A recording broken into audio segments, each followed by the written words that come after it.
ગુજરાત કિસાન સંઘર્ષ સમિતિના આગેવાનોની સર્કિટ હાઉસ ખાતે પત્રકાર પરિષદ યોજાઈ। સમગ્ર ગુજરાતની અંદર હાલમાં ખાનગી કંપનીઓ દ્વારા વીજ લાઇન પાથરવા માટે વીજ પોલ ઊભા કરવામાં આવે છે, ત્યારે વીજ પોલ ઊભા જે ખેતરોમાં કરવામાં આવે છે તે ખેડૂતોને પૂરતું વળતર મળતું નથી, જેથી કરીને આવતીકાલે મોરબીમાં ગુજરાત કિસાન સંઘર્ષ સમિતિના નેજા હેઠળ ખેડૂતો દ્વારા કલેક્ટરને આવેદનપત્ર પાઠવવામાં આવશે। ત્યારે ખેડૂતોને એક વીજ પોલ દીઠ 2 કરોડનું વળતર તથા માસિક 50,000 રૂપિયા ભાડું આપવામાં આવે તે સહિતની વિવિધ માંગણીઓ સાથે કલેક્ટરને આવેદનપત્ર પાઠવવામાં આવશે, જેમાં મોરબી, જામનગર સહિતના જિલ્લાઓમાંથી ખેડૂતો હાજર રહેવાના છે।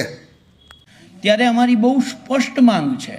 કે એક તો ખેડૂતને ખેતરમાં જ્યાં વીજ પોલ આવતો હોય આ કંપનીઓ ધંધો કરવા માટે નાખે છે, એ ખેડૂતને ઓછામાં ઓછું એક પોલ દીઠ 2 કરોડ રૂપિયા વન ટાઈમ સેટલમેન્ટ આ એટલા માટે જરૂરી છે કે ખેડૂતની આ તાર જે ખેતરમાંથી નીકળે થાંભલો આવે એની કિંમત ઘટે છે,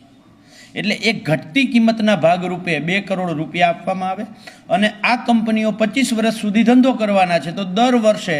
દર મહિને આ એક પોલ દીઠ 50,000 રૂપિયા ભાડું અને પ્લસ